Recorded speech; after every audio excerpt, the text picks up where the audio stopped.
আজকে আমরা সারাদিনে কি কি কাজ করলাম? সারাদিনে চ্যানেল ওয়ারিং সার্ভিস ওয়ারিং করলাম। চ্যানেল ওয়ারিং কি জন্য করা হবে? চ্যানেল ওয়ারিং ওই সহজে মানি রিপেয়ার করা হয়, তারপরে কম খরচে প্রথম কারণ হচ্ছে সৌন্দর্য।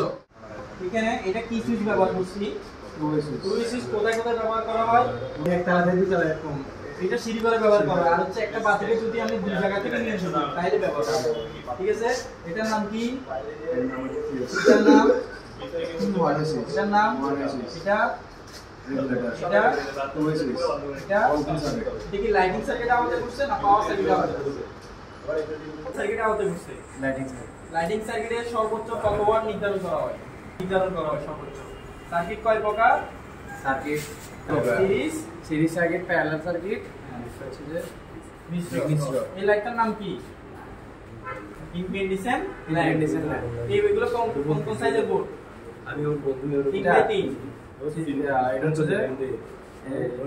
34 আর এটা হচ্ছে 1 ইঞ্চি।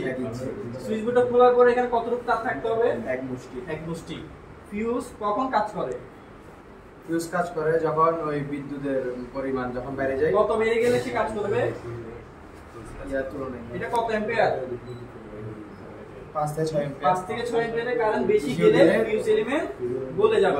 গলে গিয়ে সবকে বিচ্ছিন্ন করে। তারপরে শর্ট খাইলে তারপরে গলে যাবে। গলে যাবে।